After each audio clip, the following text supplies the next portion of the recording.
Olá a todos, hoje nós vamos refletir no 26º domingo do tempo comum, continuamos ainda no ano A. É o Evangelho de Mateus, capítulo, portanto, 21. Esse capítulo 21 de São Mateus, ele se encaixa no contexto histórico da vida de Nosso Senhor, da Semana Santa. Estamos nos últimos dias de vida antes da paixão, morte e ressurreição de Jesus nosso Senhor. Então Jesus entrou na cidade de Jerusalém, depois do domingo de Ramos, sobre os cantos de alegria, de júbilo, de aclamação, filho de Davi. E ele então entra também no templo de Jerusalém, purifica o templo. E o fato da purificação é quando ele faz chicotes com cordas para expulsar os animais que aí estavam para serem vendidos, e derruba o dinheiro. Então ele faz esse ato e diz para não fazer da casa do seu pai, da casa de Deus, um lugar de negócios, de comércio, porque ali é um lugar de piedade, um lugar de oração. E esse fato, esse ato de nosso Senhor Jesus Cristo causou nos chefes do templo, aqueles que organizavam ali tudo, os saduceus principalmente, causou neles um certo desejo de, alguém está se metendo nas nossas coisas, no que a gente faz. Alguém está recriminando os nossos atos. Então eles têm um desejo de afastar essa pessoa, E como sabemos, não vai ser um afastar fisicamente, somente assim, mas um acabar com a vida de Jesus.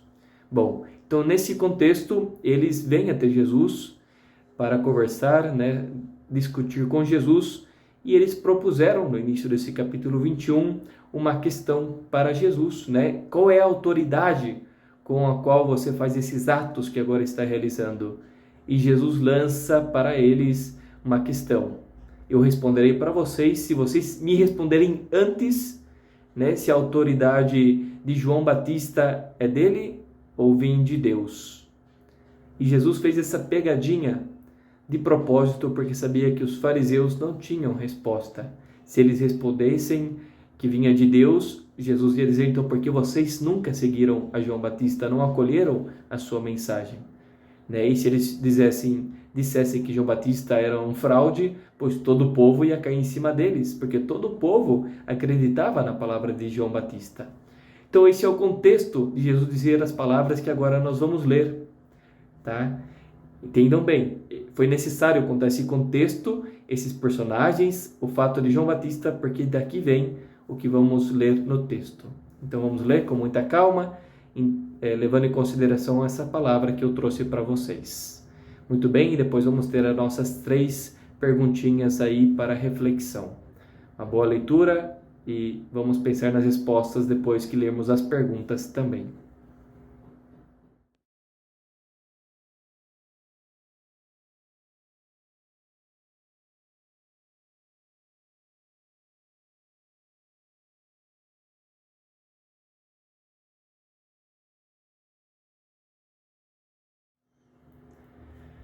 Então, a nossa primeira pergunta de reflexão é: qual é a vontade do Pai?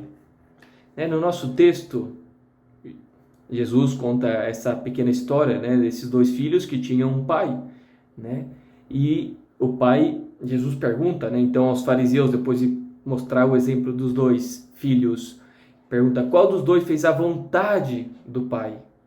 Qual é a vontade do Pai?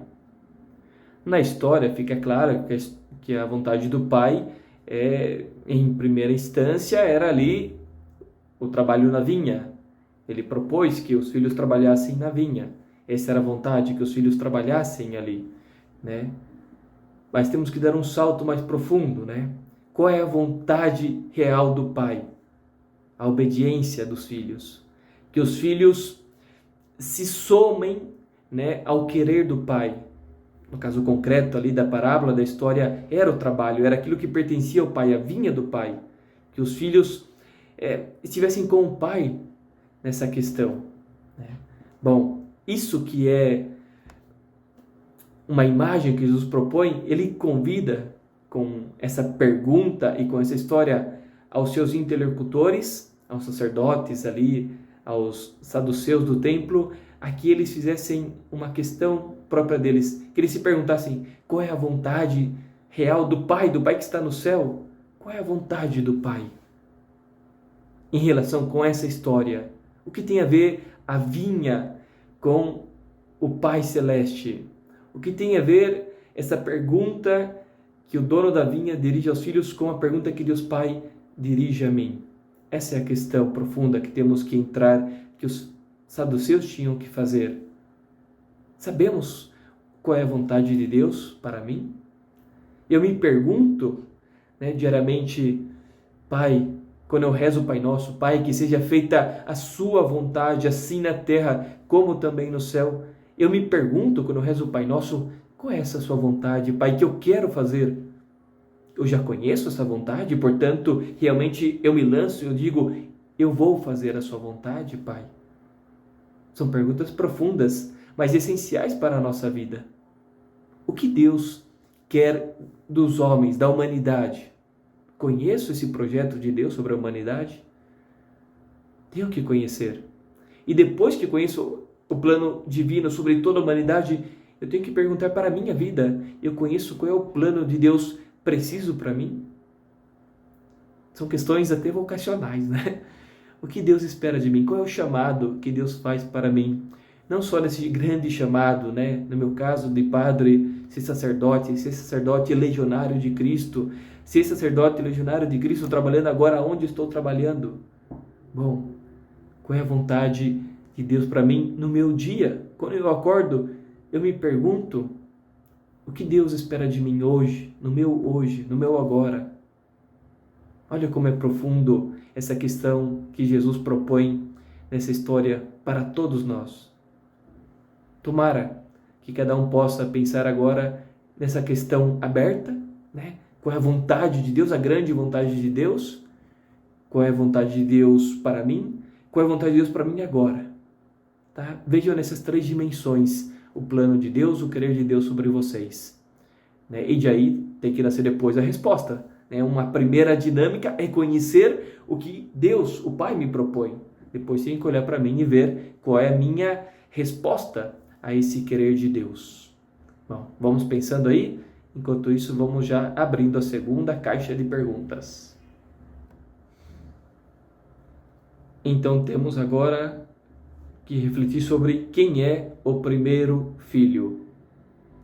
Jesus colocou esse primeiro filho, claro, como imagem de quem ele estava falando, dos sacerdotes que estavam ali, interagindo, discutindo com Jesus sobre a autoridade, de Jesus.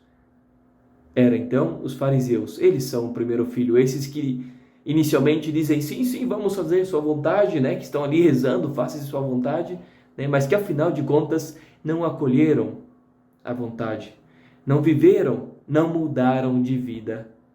E é por isso que vem a imagem de João Batista nessa história, porque também eles, os fariseus, os primeiros filhos, escutaram a proposta, o chamado, a mudança, o convite de serem diferentes, mas não fizeram a diferença nas suas vidas, não mudaram de vida, não se converteram, porque esse era o chamado. Qual é a autoridade, qual é o sinal que Jesus está ensinando? Que Ele está ali para ajudar-nos nessa mudança. O fato, voltando ao primeiro momento ali que eu falei da purificação do templo, Jesus, Ele vem para Ele começar essa mudança em nós. Temos que deixá-lo entrar na nossa vida.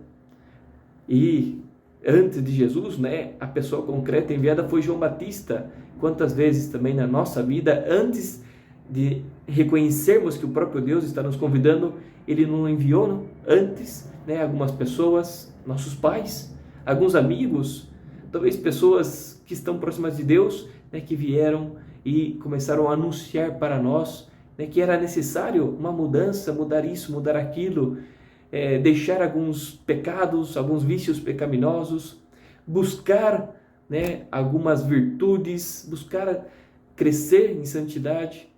Quantas vezes não apareceram esses João Batistas na nossa vida, né? E qual foi a nossa resposta? Quantas vezes também não fomos como esse primeiro filho? Sim, agora eu realizo isso. Vou contar o que aconteceu, né, com a minha vida.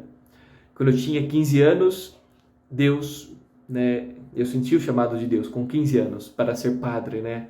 Se bem que eu não escutei ali para ser padre, eu escutei para ser missionário, para entregar a minha vida, né? No caso, entrar na legião, mas eu não tinha claridade da vocação de ser padre, sim de ser legionário, de ir para a missão, dedicar toda a minha vida, né? 100%, não me casar, etc, né? Senti esse chamado inicial com 15 anos. E quando eu senti, eu falei para Deus, né? Porque eu perguntei, Senhor, qual é a sua vontade para mim hoje? Né? Que eu estou nesse momento espiritual muito intenso, eu quero entender o que está acontecendo e senti que Deus me chamava, né? Percebi, escutei o chamado. E eu disse, quando senti, falei, ok, depois eu respondo. Sim, Senhor, eu vou seguir esse caminho, mas algum dia eu responderei lá na frente. Deixa eu continuar minha escola, meu namoro, meu trabalho, né? Eu trabalhava, e depois talvez da universidade, né? E de trabalhar mais um pouquinho no que eu quero estudar, eu responda, e aí sim eu entregue toda a minha vida. Olha, eu mesmo fui esse primeiro filho, né? Nesse sentido. E quantas vezes não somos assim?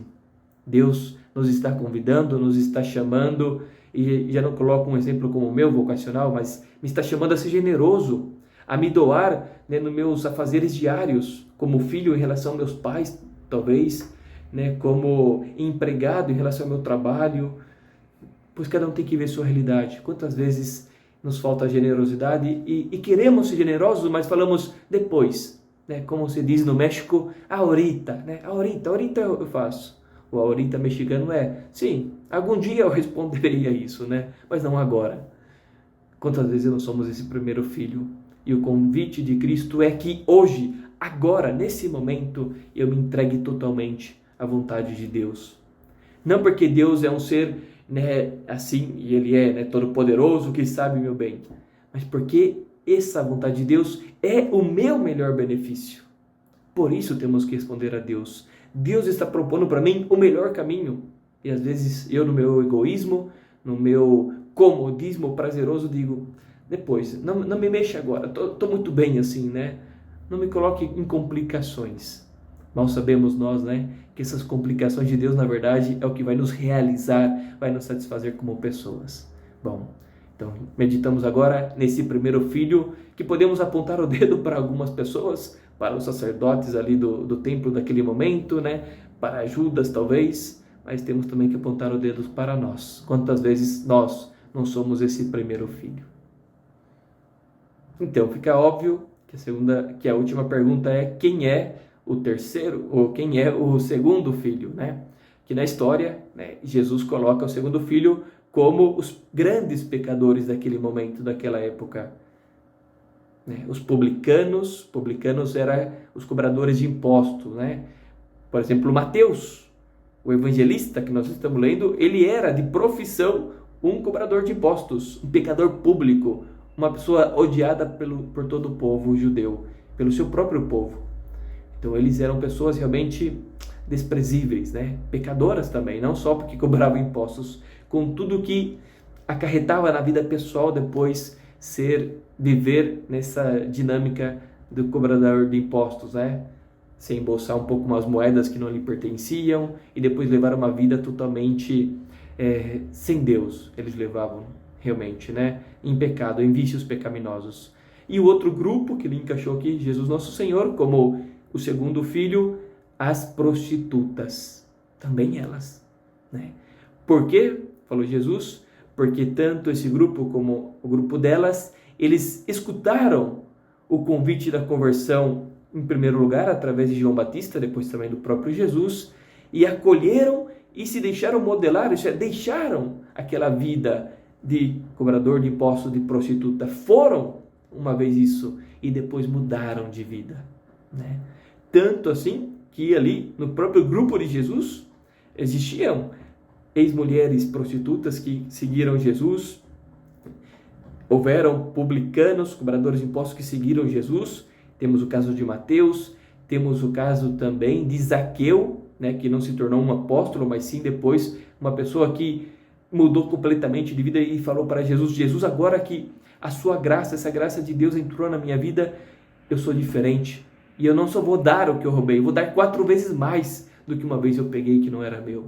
Olha só a verdadeira transformação que Jesus convida a fazer, não só a esses grandes pecadores, o filho segundo, mas também a nós, que às vezes, espero que nos coloquemos, né, no grupo do primeiro filho, que também somos pecadores e que, portanto, também a nós chega o convite da mudança de vida.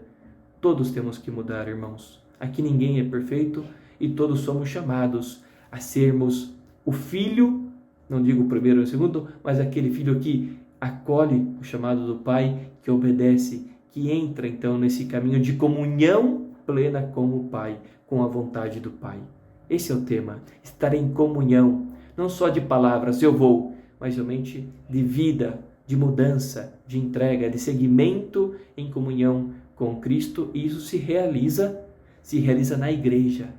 É a igreja hoje, né, o próprio Cristo, onde encontramos esse Cristo, onde entramos na sua vontade, nessa vida, vivência da igreja, tá? Que não significa ir à missa aos domingos, é viver a vida da igreja na nossa vida também.